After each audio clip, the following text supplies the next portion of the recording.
سلامتی ہے ان آنکھوں پہ جو ہدایت پہ نظریں جمائے بیٹھی ہیں، سلامتی ان کانوں پہ جو ذکر خیر کے منتظر رہتے ہیں، سلامتی ہی سلامتی ان قدموں پہ جو ہدایت کی راہ پہ گامزن ہے۔ السلام علیکم ورحمۃ اللہ وبرکاتہ۔ تمام تعریفیں خدائے بزرگ برتر کے لیے جو وحد اللہ شریک ہے، نہ کوئی ثانی ہے نہ کوئی ہمسر ہے۔ درود لامحدود محبوب رب الودود، راحت العاشقین مراد المشتاقین حضرت محمد مصطفیٰ، آپ کی آل پاک، آپ کے جانثار انصار اور اصحاب پر۔ زرمن آپ دیکھ رہے ہیں الف لام میم، میں آپ کا میزبان محمد اویس ربانی تہہ دل سے آپ کو کہتا ہوں خوش آمدید۔ ابھی چند روز گزرے ہیں کہ بھارت میں انتہا پسندی اپنے عروج پر آ گئی ہے، اور اس عروج کا زوال یقینی طور سے طے ہے، اس لیے کہ وہاں پہ رہنے والے مسلمان، خاص طور سے باحجاب مسلم خواتین، اب تعلیم کے حصول میں درپیش مشکلات کا سامنا کر رہی ہیں، اپنے حقوق کے لیے لڑ رہی ہیں، اور صنف نازک جسے آپ کہتے ہیں، دنیا بھر کے حساس طبیعت کے لوگ اس ویڈیو کو دیکھیں اور ذرا اندازہ لگائیں کہ اب صنف نازک بھی چار بلکہ میں کہتا ہوں کہ ہزاروں گنڈوں کے سامنے، انتہا پسندوں اور شریر لوگوں کے سامنے اللہ اکبر کا نعرہ لگا رہی ہے، تکبیر کی صدا بلند کر رہی ہے۔ یہ اس کی تربیت ہے، اور یہ اس دین کے اندر زینبی لہجہ ہے جو آج سے نہیں بہت پہلے سے ہے۔ یہ اسلام جتنا دبایا جائے گا، ایمان کو جس حد تک پش کیا جائے گا، وہ اوپر نکل کر آئے گا، اور اس سے تو تبلیغ ہوگی، کیونکہ یہ وہ سرزمین ہے کہ یہاں پہ نقشہ بدل دیا گیا ہے۔ نہ سمجھو گے تو مٹ جاؤ گے اے ہندوستان والوں، داستان تک بھی نہ ہوگی تمہاری داستانوں میں۔ آج کے پروگرام میں خوش آمدید کہنا چاہتا ہوں میں یہاں بیٹھے ہوئے وہ علماء حضرات جو بہت گہری نگاہ رکھتے ہیں، ہندوستان ہو پاکستان ہو بالخصوص، اور ہم سب کے مکاتب فکر کے قرن اولیٰ تو بعض اوقات ہندوستان سے نکل کر آتے ہیں، تو اس لیے بھی بہت ضروری ہے آج کا ٹاپک ہمارے لیے۔ میں مولانا عزیز الرحمان عظیمی صاحب کو خوش آمدید کہنا چاہتا ہوں، جامعہ بنوریہ عالمیہ سے آپ کا تعلق ہے۔ السلام علیکم ورحمۃ اللہ۔ وعلیکم السلام ورحمۃ اللہ۔ آج کے دوسرے مہمان، آپ اس سے پہلے بھی پروگرام الف لام میم میں تشریف لے کر آئے، آپ کا بھی اس پہ بڑا قوی مطالعہ ہے، اور میں چاہتا ہوں کہ آپ کے جذبات سنوں اور ان حقائق پہ روشنی ڈالی جائے۔ مفتی نوید عباسی، السلام علیکم ورحمۃ اللہ۔ وعلیکم السلام ورحمۃ اللہ وبرکاتہ۔ مولانا صاحب، سب سے پہلا سوال میں آپ سے کرنا چاہتا ہوں، یہ جو ہو رہا ہے یہ مسلمانوں کے کہتے ہیں کہ ان کے رویے کے رد عمل ہو رہا ہے، یا پھر یہ شر انگیزی ہے، شر پسندی ہے، اور اس کا نتیجہ ہندوستان کے مسلمانوں کے لیے نہیں بلکہ ہندوستان کے مقامی لوگوں کے لیے بدترین ثابت ہوگا؟ آپ اس سے اتفاق کرتے ہیں؟ بسم اللہ الرحمن الرحیم۔ نظریاتی جنگ جسے ہم کہتے ہیں، الغزو الفکری، اس وقت پوری دنیا میں وہ لڑی جا رہی ہے، اور تقریباً تمام قومیں اور تمام ادیان سے نسبت رکھنے والے، اگرچہ ان ادیان میں ذاتی طور پر کوئی ایسی بات نہیں ہے، لیکن اس وقت ان کے پیروکار تقریباً متحد ہے اسلام اور مسلمانوں کے خلاف، اور مختلف زاویوں سے، مختلف حوالوں سے اسلام ٹارگٹ ہے، اس کے خلاف لکھا جا رہا ہے، اس کے خلاف بولا جا رہا ہے، اس کے شاعر کا مذاق اڑایا جا رہا ہے، اور مقصد یہی ہے کہ وہ کسی طرح مشتعل ہوں اور ان کی خامیہ دنیا کے سامنے آ جائے، اور یہ ثابت ہو کہ نظریاتی اور دلیل اور حجت اور برہان کی بنیاد پر جس دین کو ہم نیچا نہ دکھا سکے، وہ مسلمانوں کے رویے سے، اس لیے کہ ظاہر ہے تمام مسلمان اتنی گہرائی میں جا کے اپنے دین کو نہیں سمجھتے، گہرا علم نہیں رکھتے، تو ان سے کچھ بھی ایسا سامنے آ جائے کہ جس کو بنیاد بنا کر ہم مزید پروپیگنڈا کریں اور اسلام کو، مسلمانوں کو نیچا دکھا سکیں، تو یہ اس طرح کا رویہ پوری دنیا میں کبھی فرانس، کبھی ہندوستان، کبھی یورپ کے دوسرے ممالک میں دیکھنے میں آ رہا ہے۔ میں مولانا صاحب ایسے ہی بلا تردد سوال پوچھ رہا ہوں، میرے لیے بھی یہی سوال ہے اور آپ کے لیے بھی یہی ہے۔ یہ لڑکی اگر خونی رشتے میں بھی ہماری بہن ہوتی اور اس طرح کے لچے لفنگے پیچھے پڑے ہوتے تو آپ کا رد عمل کیا ہوتا؟ ہمارا رد عمل یہی ہوتا جو اس وقت ایک مسلمان بہن کے لیے ہے۔ مثلاً یہی منظر جب ہمارے سامنے بار بار آتا ہے تو اس کا وہ اثر ختم نہیں ہوتا، اور بے اختیار آنکھوں میں آنسو آتے ہیں، اور اس کے لیے جذبات اٹھتے ہیں، اور جذبات قابو میں نہیں رہتے ہیں، اس لیے کہ یہ ایک ظلم ہے، ستم ہے، ایک بدماشی ہے، ایک بدقماش کردار سامنے آ رہا ہے، تو ظاہر ہے وہ اسلامی رشتے کی وجہ سے بھی ہے، خونی رشتہ ہوتا تو یہی صورتحال ہوتی۔ مگر پھر بھی دیکھیں، ہم سب مجموعی طور سے خاموش بیٹھے ہوئے اور اپنے غصے کا اظہار بھی اس پروگرام کے ذریعے کر رہے ہیں۔ مفتی نوید عباسی صاحب، یہ پہلا واقعہ نہیں ہے، ایسے بہت سارے واقعات ہیں، اور صرف یہ کرناٹکا کی جگہ نہیں ہے، بھارت اب انتہا پسندی سے سرشار ہو چکا ہے۔ اب میرا سوال یہ ہے کہ اس پاکستان سے زیادہ مسلمان وہاں رہتے ہیں، یہ بہن ان کی بہن نہیں ہے؟ سارے بے شرم ہو گئے۔ بسم اللہ الرحمن الرحیم۔ شکریہ اویس بھائی۔ سب سے پہلے تو میں حسین کی مسکان کو 1400 سال بعد امام علی مقام امام حسین علیہ السلام کے کردار سے کچھ حصہ پا کر حق کے لیے کھڑا ہونے پر خراج تحسین پیش کرتا ہوں۔ اور یہاں یہ بھی کہنا چاہتا ہوں کہ اگر باپ کا نام حسین ہو تو گھر میں بیٹیاں غیرت مند پیدا ہوتی ہیں۔ واہ۔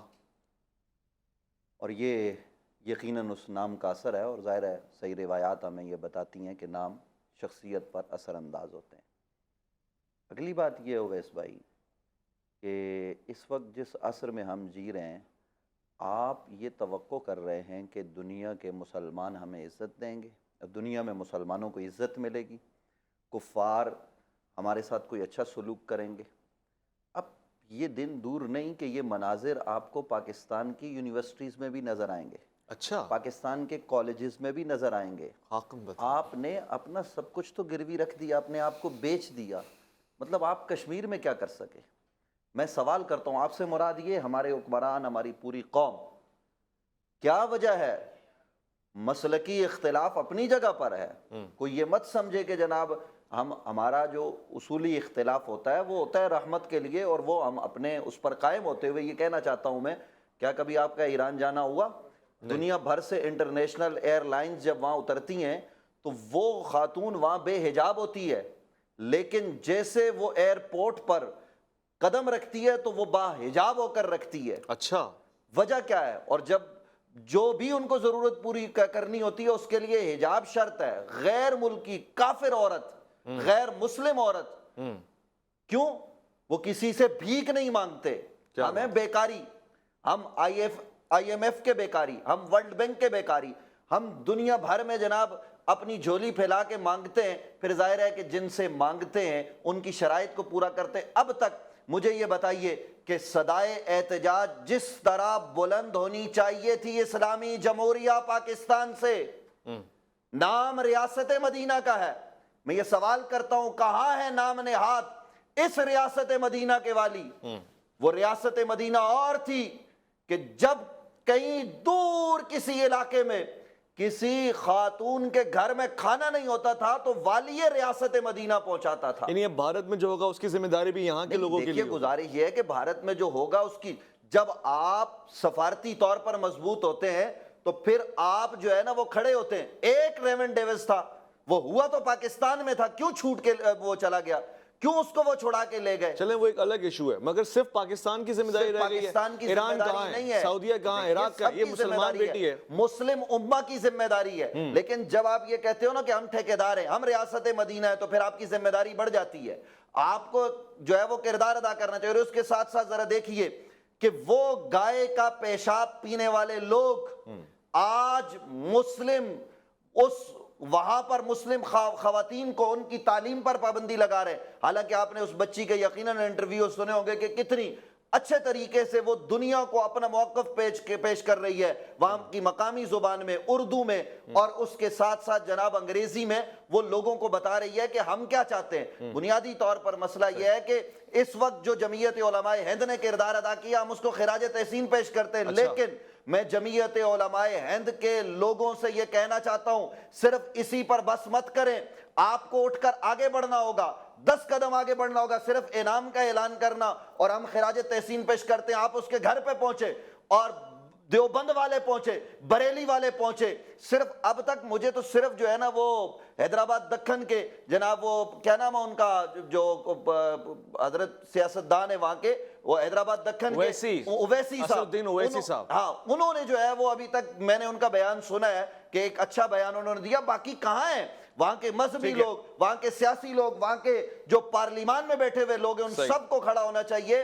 اور اس کے ساتھ ساتھ جس طرح ان طالبات نے کھڑے ہو کر بتایا، یہ وقت ہے کہ مسلمان جو ہے نا وہ کردار ادا کریں اور چھوڑ دیں یونیورسٹیز اور بائیکاٹ کر دیں۔ مسلمان اساتذہ، میں دعوے سے کہتا ہوں پوری دنیا کچھ نہ کرے، پاکستان کچھ نہ کرے، ہندوستان میں بسنے والے پورے ہندوستان کے مسلم اساتذہ اور مسلم طلبہ اگر یونیورسٹیز کا بائیکاٹ کر دیں گے، ابھی میری ایک ہندوستان میں ہی ہمارے بہت اچھے پروفیسر ڈاکٹر ہیں، ان سے بھی بات ہوئی، وہ بتا رہے تھے کہ ہم کھڑے ہونے کے لیے جو ہے وہ کوششیں کر رہے ہیں، اور اگر کھڑے ہو گئے ثم استقاموا تتنزل علیہم الملائکہ، تو پھر اللہ کی طرف سے مدد اترے گی۔ یہ ایک بچی کھڑی ہوئی ہے اس وقت، ہم سب پروگرام کر رہے ہیں، ہم کیوں کر رہے ہیں کہ یہ ایک کھڑی ہوئی ہے، تو اگر ایک کھڑی ہو تو اتنی طاقت اور قوت مل جاتی ہے، تو جب 100 کھڑے ہوگی تو پھر کتنی طاقت اور انشاءاللہ قوت ملے اس گی۔ بچی کو ہمارا سلام ہے، مسکان بنت حسین، آپ تک اگر ہماری آواز پہنچے، اور ویسے بھی دعا ہے ہماری اللہ تعالیٰ آپ جیسی اور بہنیں پیدا کرے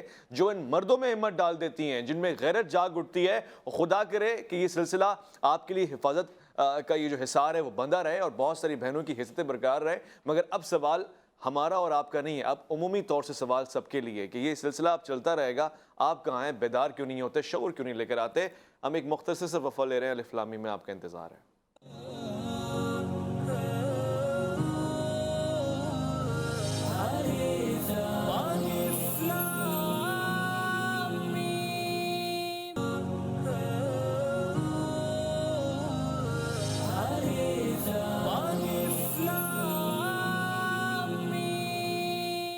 زرمن اس وقت کی خبر ہر زبان زد عام ہے کہ بھارت انتہا پسندی کا گڑھ بن چکا ہے، وہاں موجود مسلمان اب سیف نہیں ہے۔ شاید قائد اعظم محمد علی جناح نے برسوں پہلے جو بات کہی تھی وہ آج سچ ثابت ہو رہی ہے کہ پوری زندگی گزر جائے گی بھارتی مسلمانوں کو یہ ثابت کرتے رہنے میں کہ وہ بھارت سے کتنا لائل ہیں، وہاں کی حکومت سے کتنا لائل ہیں، اور اس کے باوجود وہ کبھی کامیاب نہیں ہوں گے اس کام میں، کیونکہ گاہے بگاہے ان کو آزمائش میں ڈالا جاتا ہے۔ اور اب ان سے سوال یہ پوچھا گیا ہے، بھارتی مسلمان بہنوں سے سوال یہ پوچھا گیا ہے، تعلیم یا حجاب، ان میں سے ایک چیز کا آپ نے انتخاب کرنا ہے۔ یہاں تک کہ ملالہ یوسفزئی کا بھی ٹویٹ میں آج پڑھ رہا تھا کہ جنہوں نے اس چیز کو کنڈیم کہا اور کہا کہ یہ تو زیادتی ہے کہ آپ کسی کو تعلیم کے حصول میں رکاوٹ بن کے پیش آئیں۔ دنیا بھر کے لوگ اس وقت خاموش بیٹھے ہیں کیونکہ یہ کام پاکستان میں نہیں ہو رہا، یہ کام کسی اور کمیونٹی کے خلاف نہیں ہو رہا۔ اگر یہی کام پاکستان میں ہو رہا ہوتا اور ہم اس طرح کی کوئی بات کرتے تو ایسا لگتا ہے کہ ساری دنیا توپ خانے لے کر ہماری طرف آ جاتی، چڑھائی کرتی۔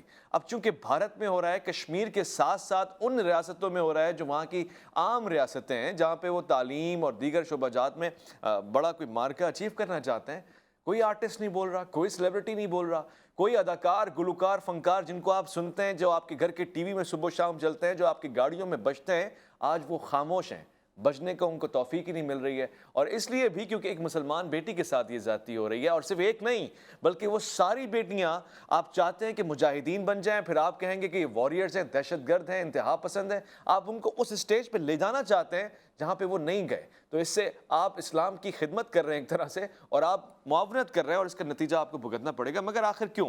میں مولانا عزیز الرحمان صاحب عظیمی بیٹھے ہوئے ہیں، قبلہ یہ سوال بھی ایک عام فہم کا بنتا ہے۔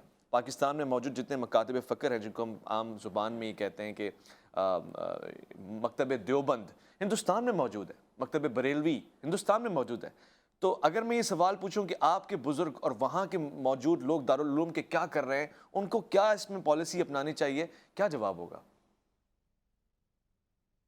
ایک عام سی بات جو محسوس ہوتی ہے وہ یہ ہے کہ وہاں کے مسلمان عمومی طور پر، چاہے ان کا تعلق دارالعلوم دیوبند سے ہو، جمعیت علماء ہند سے ہو، یا دوسرے ہوں، تبلیغی جماعت سے ہوں، ان کا کردار ایک انتہائی کافی حد تک بزدلانہ ہے اور بہت کمزور ہے۔ حالانکہ وہ پاکستان سے ان کی تعداد زیادہ ہے، پاکستان کے مسلمانوں سے کروڑوں میں ہے، لیکن انتہائی یعنی خوش آمدی کردار ہے ان کا۔ اور جیسے آپ نے آج فرمایا قائد اعظم محمد علی جناح کے حوالے سے کہ وہ اپنے آپ کو وفادار ثابت کرنے کی جو ممکن کوشش ہے وہ کر رہے ہیں، لیکن آگے سے جو جواب ہے وہ وہی پرانا گھسا پٹا۔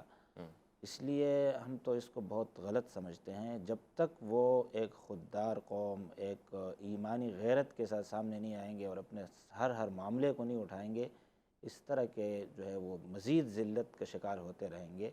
اگرچہ وہ ہمارے بڑے ہیں اور ہم ان کا بڑا احترام کرتے ہیں، دارالعلوم دیوبند کا، تبلیغی جماعت اور دوسرے اکابرین کا، بڑے بڑے دینی مراکز ہیں وہاں، لیکن بہرحال ان کا کردار کافی حد تک جو ہے بزدلانہ لگتا ہے۔ مشکلات تو ہر جگہ ہوتی ہے، سعودیہ میں بھی ہے، مصر میں بھی ہے، عراق میں ہے، پاکستان میں خود ہے، دنیا بھر میں ہے، لیکن اس کا یہ مطلب ہرگز نہیں ہے۔ ان کے مقابلے میں تو مسلم اقلیات کافی طاقتور ہے، امریکہ، یورپ میں، کہ ان کے حوالے سے اگر کوئی بات آتی ہے تو کھڑے ہو جاتے ہیں، لیکن یہ حد ہے۔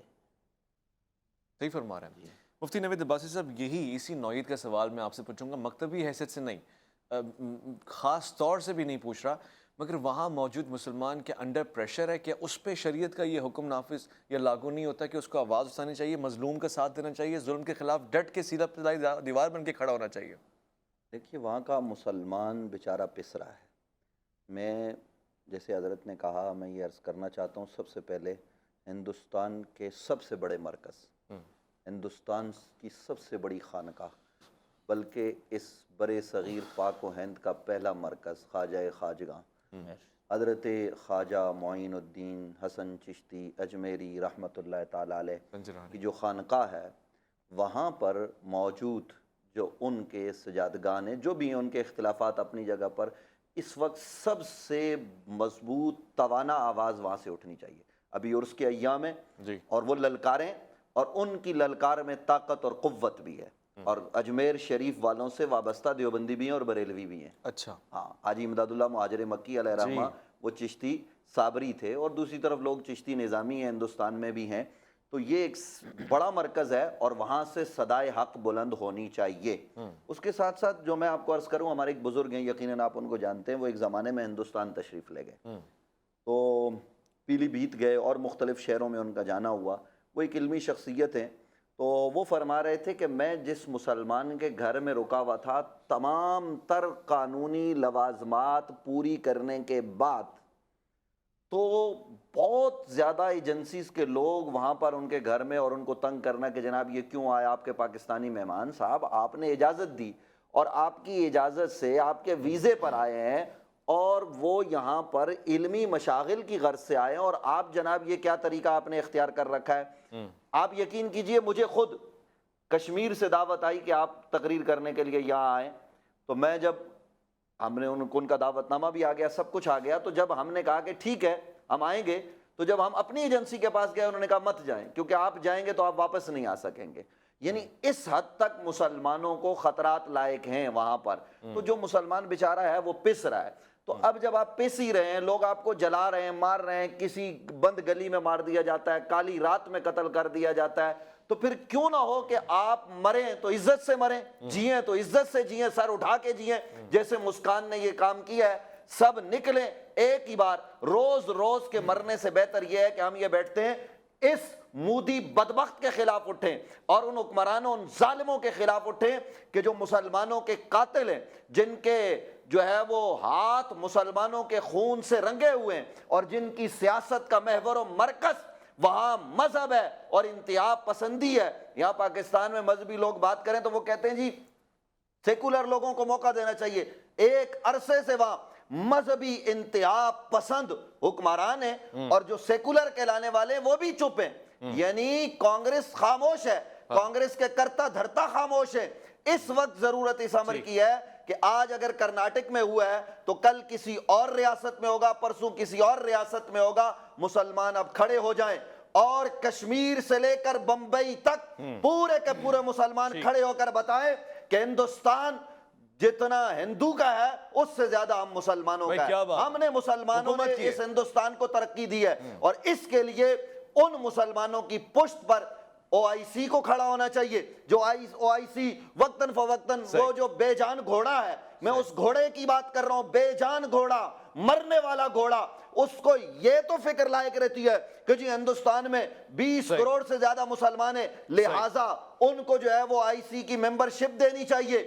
وہ غیر مسلم ملک ہے، لیکن میں اس او آئی سی سے کہنا چاہتا ہوں کہ جناب کہاں مر گئے؟ اس وقت اقوام متحدہ کہاں مری ہوئی ہے؟ اس وقت انسانی حقوق کی تنظیم اویس ربانی صاحب، وہ پاکستان ہو یا ہندوستان ہو یا دنیا بھر میں جو انسانی حقوق کی تنظیمیں وہ مر گئی ہے. اور مسلم بچیوں کی تعلیم پر پابندی، وہاں کوئی مذہبی تعلیم نہیں دی جا رہی، وہاں کوئی قرآن اور حدیث براہ راست نہیں پڑھایا جا رہا، بلکہ وہاں دنیاوی تعلیم، سائنس، ٹیکنالوجی، انجینئرنگ اور جناب میڈیکل پڑھائی جا رہی ہے. اور اس تعلیم پر غلط فہمی واضح کر دوں، بہت سے افراد شاید یہ سمجھ رہے ہوں کہ ہم کسی کمیونٹی کے خلاف بات کریں. ایسا نہیں ہے، ہم ایک اسٹیٹ کرائم کے حوالے سے بات کر رہے ہیں. اور حجاب کی بات بھی میں کر دوں, آپ کے علم میں ہونا چاہیے کہ حجاب صرف مسلمانوں پہ ہی نہیں, اگر آپ مسیحی کتابوں کو پڑھیں تو وہاں کی ننز بھی یا سسٹرز بھی حجاب کے ساتھ آتی ہیں, اور وہاں کتاب میں رائج ہے, اور اکثر جو لوگ جانتے ہیں دین سے وہ اس کو فالو کرتے ہیں. یعنی آپ صرف مسلمانوں پہ نہیں,